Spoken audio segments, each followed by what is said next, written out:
नमस्कार, स्वागत है आपका इंडिया वॉइस पर। मैं हूं आपके साथ स्वीटी दीक्षित। बुलेटिन की शुरुआत करेंगे हम जानकारी के साथ। बता दें कि संसद के विशेष सत्र का आज दूसरा दिन है। आज नए संसद भवन में शुरू होगा कामकाज। आज से नए संसद भवन में कार्यवाही होगी शुरू। आज सुबह 9:30 बजे पुराने भवन में फोटो सेशन होगा और 11 बजे सेंट्रल हॉल में विशेष कार्यक्रम होगा। पीएम राज्यसभा के सभापति कार्यक्रम को संबोधित करेंगे। सेंट्रल हॉल में सुबह 11 बजे से 12:30 बजे तक कार्यक्रम होना है। संविधान की नई कॉपी के साथ जाएंगे पीएम नरेंद्र मोदी। पुराने संसद भवन से नए संसद भवन तक पैदल जाएंगे पीएम मोदी और उनके पीछे तमाम सांसद चलेंगे। बता दें कि आज से नए संसद भवन में कामकाज की शुरुआत होने जा रही है। नए संसद भवन के लिए सांसदों को दिए गए हैं नए आईडी कार्ड। तो ये पूरा लेखा जोखा है जो आप तक पहुंचा रहे हैं। आज नए संसद भवन में कामकाज की शुरुआत होने जा रही है। आज विशेष सत्र का दूसरा दिन है और ऐसे में नए संसद भवन में संविधान की कॉपी लेकर पहले पीएम मोदी जाएंगे और उनके पीछे पीछे तमाम सांसद जाएंगे। और ऐसे में आज सेंट्रल हॉल में कार्यक्रम होना है। 11 बजे से 12:15 बजे तक तकरीबन ये कार्यक्रम होना है। इसमें तमाम सांसद जो है वो बोलेंगे, चाहे नेता प्रतिपक्ष राज्यसभा के मल्लिकार्जुन खड़गे की बात कर ली जाए या फिर अधीर रंजन चौधरी जो कि लोकसभा में नेता प्रतिपक्ष है, वो भी अपना संबोधन देंगे। और सीएम योगी आदित्यनाथ आज कई कार्यक्रम का करेंगे लोकार्पण। बता दें लोक भवन में कई कार्यक्रम का लोकार्पण करेंगे। आज लोक भवन में 11:30 बजे कार्यक्रम होने जाना है। राष्ट्रीय पोषण माह के अंतर्गत आंगनबाड़ी केंद्रों का लोकार्पण होगा। 155 करोड़ की लागत से 1359 केंद्रों का हुआ है निर्माण। बाल विकास परियोजना कार्यालयों का शिलान्यास करेंगे सीएम योगी आदित्यनाथ। कई बड़ी सौगात आज सीएम देने जा रहे हैं। लोक भवन में ये कार्यक्रम होने जा रहा है। राष्ट्रीय पोषण माह के अंतर्गत आंगनबाड़ी केंद्रों का ये लोकार्पण होगा। बता दें कि इस लोकार्पण में सीएम योगी आदित्यनाथ मौजूद रहेंगे। 155 करोड़ की लागत से 1359 केंद्रों का हुआ है निर्माण और बाल विकास परियोजना कार्यालयों का शिलान्यास करेंगे सीएम योगी आदित्यनाथ। सीएम योगी आदित्यनाथ आज कई कार्यक्रम का लोकार्पण करने वाले हैं और बड़ी लागत से इनको बनाया गया है। लोक भवन में कई कार्यक्रम का लोकार्पण उनकी तरफ से आज होना है। सोमवार को संसद भवन में मोदी कैबिनेट की बैठक हुई जो करीब 1.5 घंटे तक चली। इस बैठक में कई अहम प्रस्तावों पर कैबिनेट की मुहर लगी। हालांकि संसद सत्र चलने के कारण ब्रीफिंग नहीं की गई।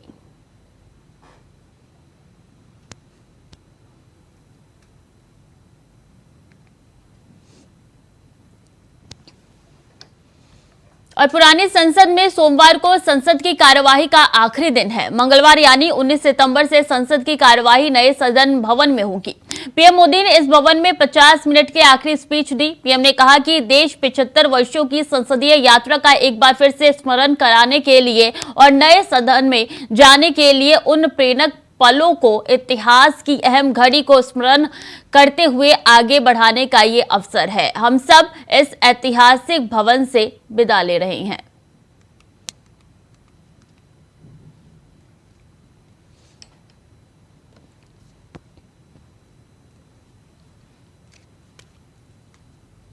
मैंने इस संसद भवन के दौर पक्ति पर अपना शीश झुका करके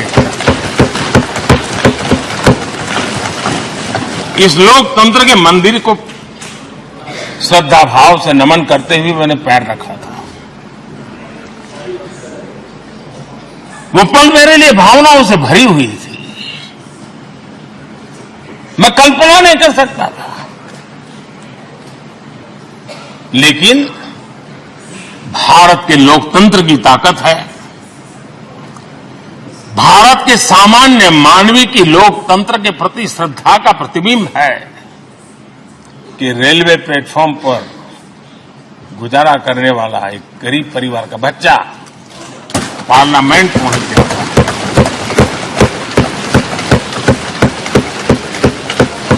मैंने कभी कल्पना तक नहीं की कि देश मुझे इतना सम्मान देगा, इतना आशीर्वाद देगा, इतना प्यार देगा। माननीय अध्यक्ष जी, देश की 75 वर्षों की संसदीय यात्रा उसका एक बार पुनः स्मरण करने के लिए और नए सदन में जाने से पहले उन प्रेरक पलों को, इतिहास की महत्वपूर्ण घड़ी को स्मरण करते हुए आगे बढ़ने का ये अवसर है। हम सब इस ऐतिहासिक भवन से विदा ले रहे हैं। आजादी के पहले ये सदन इंपीरियल लेजिस्लेटिव काउंसिल का स्थान हुआ करता था। आजादी के बाद ये संसद भवन के रूप में उसको पहचान मिली। ये सही है, इस इमारत के निर्माण करने का निर्णय विदेशी शासकों का था, लेकिन ये बात हम न कभी भूल सकते हैं और हम गर्व से कह सकते हैं कि इस भवन के निर्माण में पसीना मेरे देशवासियों का लगा था, परिश्रम मेरे देशवासियों का लगा था और पैसे भी मेरे देश के लोगों के। G20 की सफलता 140 करोड़ देशवासियों की है। ये भारत की सफलता है, किसी व्यक्ति की सफलता नहीं है, किसी दल की सफलता नहीं है। भारत के फेडरल स्ट्रक्चर ने, भारत की विविधता ने 60 स्थानों पर 200 से अधिक समिट और उसकी मेजबानी हिंदुस्तान के अलग अलग रंग रूप में देश की अलग अलग सरकारों ने बड़े आन बान शान से की और ये प्रभाव पूरे विश्व भर के मन पर पड़ा हुआ है। ये हम सबके सेलिब्रेट करने वाला विषय है, देश के गौरवगान को बढ़ाने वाला है। मैं पहली बार जब संसद का सदस्य बना और पहली बार एक सांसद के रूप में इस भवन में मैंने प्रवेश किया, तो सहज रूप से मैंने इस संसद भवन के दौर पक्ति पर अपना शीश झुका करके इस लोकतंत्र के मंदिर को श्रद्धा भाव से नमन करते हुए मैंने पैर रखा था। वो पल मेरे लिए भावनाओं से भरी हुई थी, मैं कल्पना नहीं कर सकता था। लेकिन भारत के लोकतंत्र की ताकत है, भारत के सामान्य मानवीय की लोकतंत्र के प्रति श्रद्धा का प्रतिबिंब है कि रेलवे प्लेटफॉर्म पर गुजारा करने वाला एक गरीब परिवार का बच्चा पार्लियामेंट पहुंच गया।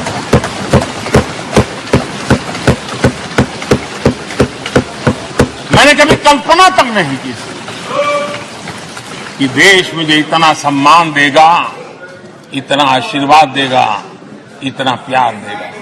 सोचा नहीं था कभी। लोकतंत्र का ये सदन, आतंकी हमला हुआ, पूरे विश्व में यह आतंकी हमला एक इमारत पर नहीं था, ये मदर ऑफ डेमोक्रेसी एक प्रकार से हमारी जीवात्मा पर यह हमला था। ये देश उस घटना को कभी भूल नहीं सकता है, लेकिन आतंकियों से लड़ते लड़ते सदन को बचाने के लिए और हर सदस्य को बचाने के लिए जिन्होंने अपने सीने पर गोलियां झेली, आज मैं उनको भी नमन करता हूं। हमारे बीच नहीं है, लेकिन उन्होंने बहुत बड़ी रक्षा की है।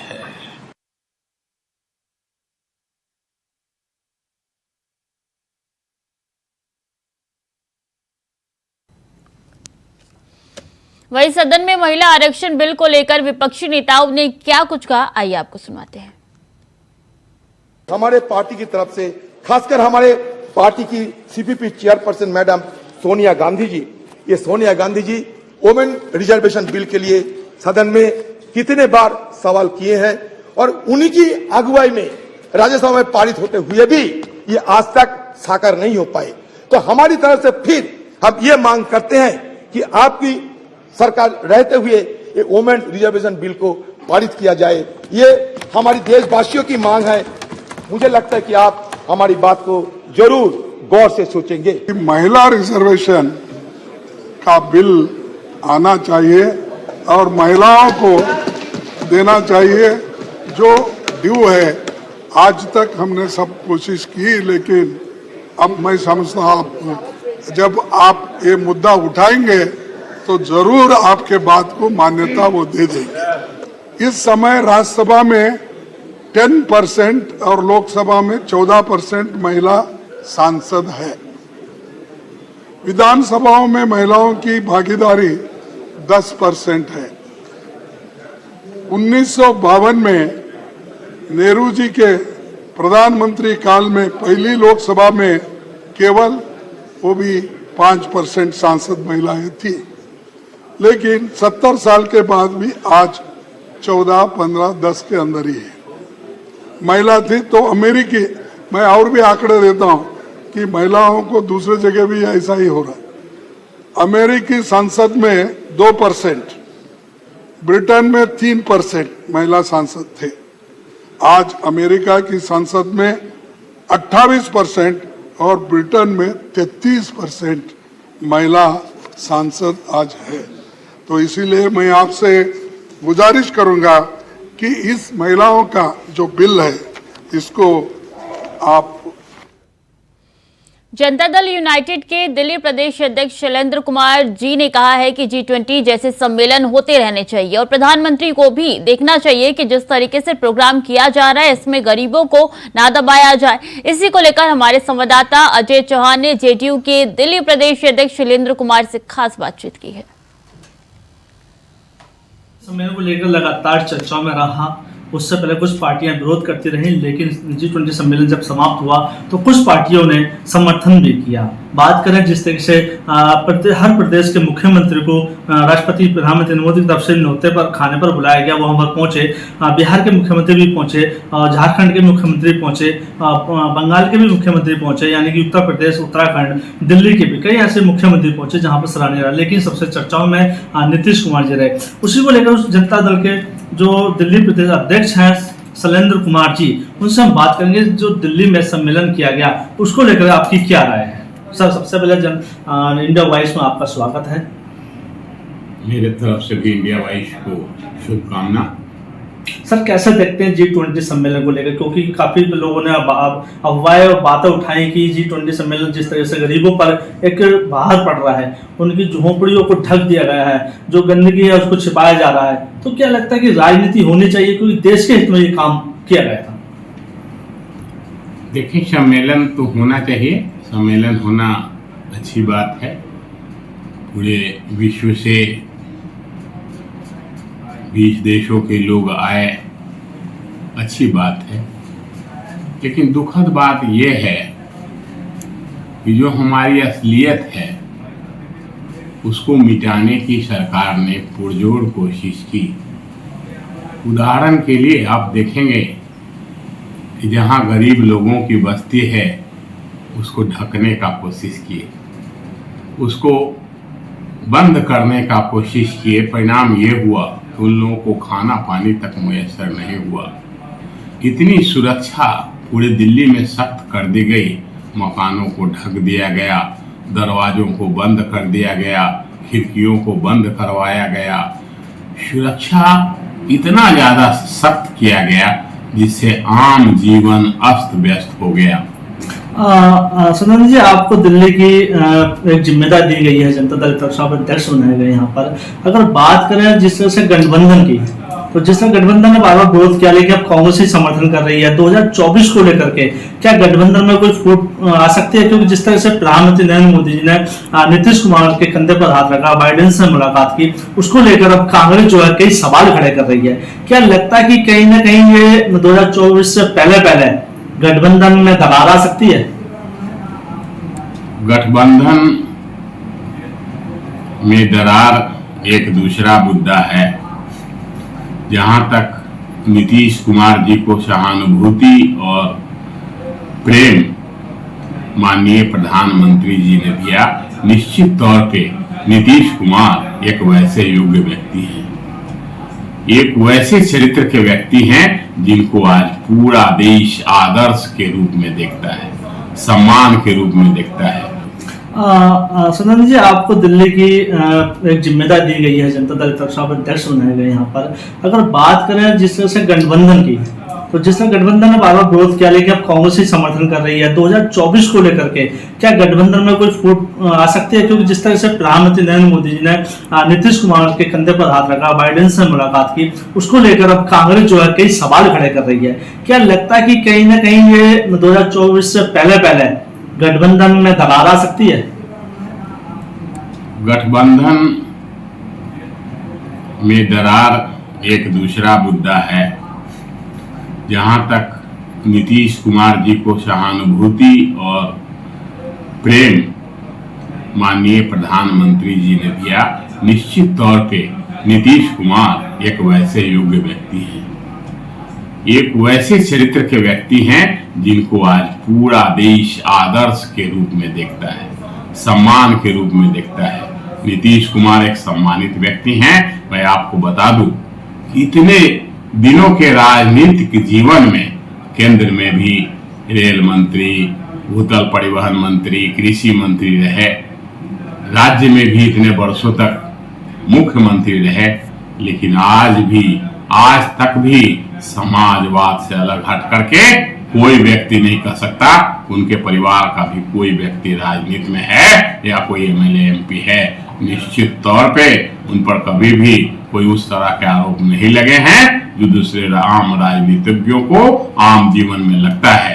नीतीश कुमार एक साफ सुथरे चरित्र के आदमी हैं और आज भी उनका दामन के साथ साथ कपड़ा भी बिल्कुल साफ है, इसलिए हर आदमी उनके साथ आना चाहता है, उनके साथ सटना चाहता है। नीतीश कुमार निश्चित तौर पे एक योग्य व्यक्ति है। सुलेंद्र जी, एक लास्ट सवाल है मेरा। जिस तरह से इंडिया अलायंस पार्टी बनाई गई, जिसमें इंडिया में डॉट लगाए गए, उसका कई मायने सामने, लेकिन G20 के अंदर अब भारत का नाम दिया गया है, यानी कि आने वाले वक्त में हो सकता है इंडिया नाम हटा दिया जाए। उसको लेकर भी सवाल खड़े किए गए, राजनीति की गई कि इंडिया है, लेकिन कई लोगों ने कहा कि जब हर देश का नाम एक इंग्लिश में हो सकता है, हिंदी में हो सकता है, तो इंडिया के नाम क्यों तीन, कोई हिंदुस्तान कहता है, कोई इंडिया कहता है, कोई भारत कहता है। तो प्रधानमंत्री नरेंद्र मोदी G20 सम्मेलन को भी भारत के नाम से ही संबोधित किया और उसके समाप्ति भी भारत के नाम पर ही। क्या लगता है कि ये सही है, इंडिया होना चाहिए, ये भारत होना चाहिए? इसमें आपका क्या सहयोग है?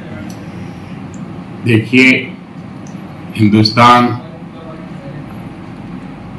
प्रजातांत्रिक, हिंदुस्तान विश्व का बड़ा डेमोक्रेटिक है। इतनी बड़ी आबादी, इतना बड़ा क्षेत्रफल वाला देश विश्व में न के बराबर है। कुछ एक देश इसके समतुल्य बराबरी पे हैं। नाम बदलने से क्या होता है? इंडिया सम्मानजनक नाम है, पुराना नाम है, और आज से पूर्व आप देखते होंगे माननीय प्रधानमंत्री जी का, भारत सरकार का जितना भी स्कीम आता था, जितना भी प्रोजेक्ट आता था हर में, जैसे स्किल इंडिया, जितने भी आप प्रोजेक्ट देखेंगे सब इंडिया जुड़ा हुआ होता था। इंडिया पौराणिक नाम है, पूरा विश्व इंडिया के नाम से जानता है। वैसे इंडिया और भारत दोनों एक ही चीज है। अगर किसी को किसी बात पर खेद हो तो कितने बार आर्यावर्त करेंगे फिर से, या फिर से और कोई नाम करेंगे, हिंदुस्तान करेंगे, भारत करेंगे, इंडिया करेंगे। अरे सब तो एक ही व्यक्ति का नाम है। बदलने से नहीं बदलता। ये भारत है और इंडिया है, इंडिया रहेगा, इंडिया है।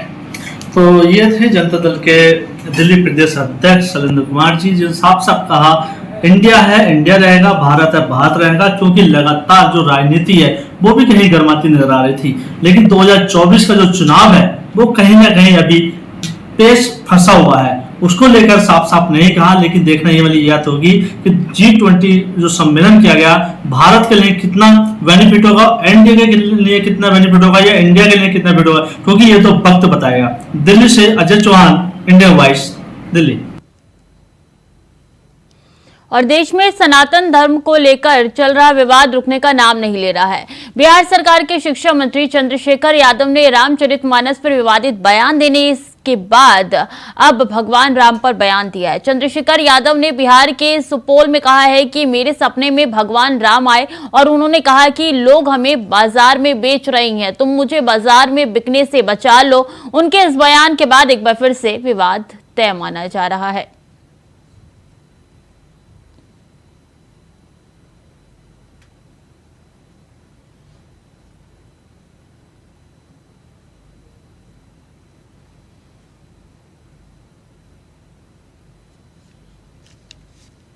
वो भगवान जी राम की सपना दी, हमको बोले देखो चंद्रशेखर, हमको लोग बेच रहा है बाजार में, तो बाजार से बिकने से हमको बचा लो। और इसलिए हम कभी कभी बीच बीच में एक सत्र को लाते हैं सामने।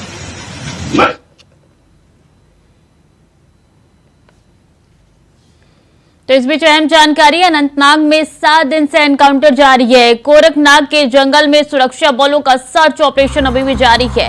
जंगल में 2 से 3 आतंकियों के छिपे होने की आशंका है। ड्रोन और हेलीकॉप्टर से आतंकियों की तलाश लगातार जारी है, तो अभी भी सेना जो है वो डटकर मुकाबला कर रही है। कोकरनाग के जंगल में सुरक्षा बलों का सर्च ऑपरेशन कई दिनों से लगातार जारी है और ऐसे में देखिए एक के बाद एक आतंकी ढेर भी हो रहे हैं। जंगल में 2 से 3 ऐसे आतंकी बताए जा रही है जिनके छिपे होने की आशंका जताई जा रही है।